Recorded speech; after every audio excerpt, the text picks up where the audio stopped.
നിയമസഭാ തിരഞ്ഞെടുപ്പിന് 5 ദിവസം മാത്രം അവശേഷിക്കെ ആപ്പിന് ഇടിവെട്ട് പണി കൊടുത്തിരിക്കുകയാണ് പാർട്ടിയിലെ നിലവിലുള്ള MLA-മാർ.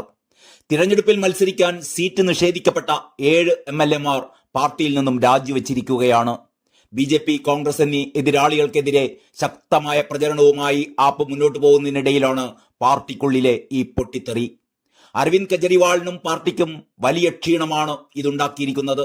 നരേഷ് യാദവ്, മെഹ്റോളി, രോഹിത് കുമാർ, ത്രിലോക്പുരി, രാജേഷ് കൃഷി, ജനക്പുരി, മദൻലാൽ, കസ്തൂർബ നഗർ, പവൻ ശർമ്മ, ആദർശ് നഗർ, ഭാവന ഗൌഡ്, പാലം എന്നിവരാണ് രാജിവെച്ച MLA-മാർ.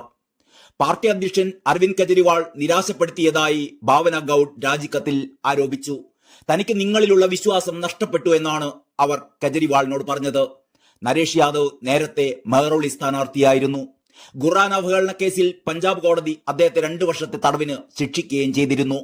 പിന്നീട് പാർട്ടിയുടെ 5ാമത്തെ സ്ഥാനാർത്ഥി പട്ടിക പുറത്തിറക്കിയപ്പോൾ നരേഷ് യാദവിനെ മാറ്റി മഹേന്ദ്ര ചൗധരിയെ മെഹ്റോളി സ്ഥാനാർത്ഥിയായി പാർട്ടി പ്രഖ്യാപിക്കുകയായിരുന്നു. ആപ്പ് തങ്ങളുടെ സ്ഥാപക തത്വമായ സത്യസന്ധമായ രാഷ്ട്രീയം പാടെ ഉപേക്ഷിച്ചുവെന്ന് നരേഷ് യാദവ് രാജിക്കത്തിൽ ആരോപിച്ചു. അഴിമതി കുറയ്ക്കുമെന്ന പ്രതിജ്ഞ പാലിക്കുന്നതിന് പകരം അതിൽ മുങ്ങിക്കുളിച്ചിരിക്കുകയാണ് പാർട്ടിയെന്നും അദ്ദേഹം ആരോപിച്ചു. ഡൽഹി മദ്യനയ അഴിമതി ചൂണ്ടിക്കാട്ടിയായിരുന്നു അദ്ദേഹത്തിന്റെ ഈ വിമർശനം. രാജിവെച്ച മറ്റ് MLA-മാരും സമാനമായ പ്രതികരണങ്ങൾ തന്നെയാണ് നടത്തിയിരിക്കുന്നത്. സീറ്റ് നിഷേധിച്ചത് തന്നെയാണ് ഇവരുടെ രാജിയിലേക്ക് നയിച്ച പ്രധാന ഘടകം എന്നാണ് വിലയിരുത്തൽ. ഇതോടെ ആപ്പ് വലിയ രീതിയിൽ പ്രതിസന്ധിയിൽ അകപ്പെട്ടിരിക്കുകയാണെന്ന് രാഷ്ട്രീയ നിരീക്ഷകർ ചൂണ്ടിക്കാണിക്കുന്നു. പ്രത്യേകിച്ച് വോട്ടെടുപ്പിന് ഇനി 5 ദിവസങ്ങൾ മാത്രം ബാക്കി നിൽക്കെ. അതുകൊണ്ട് തന്നെ BJP ഉൾപ്പെടെ ഈ വിഷയം ആളിക്കത്തിക്കുമെന്നത് ഉറപ്പാണ്. അഴിമതി വിരുദ്ധ ഭരണം എന്ന വാഗ്ദാനത്തിൽ ഊന്നിയാണ് ആപ്പിന്റെ പ്രത്യയശാസ്ത്രവും രാഷ്ട്രീയവും.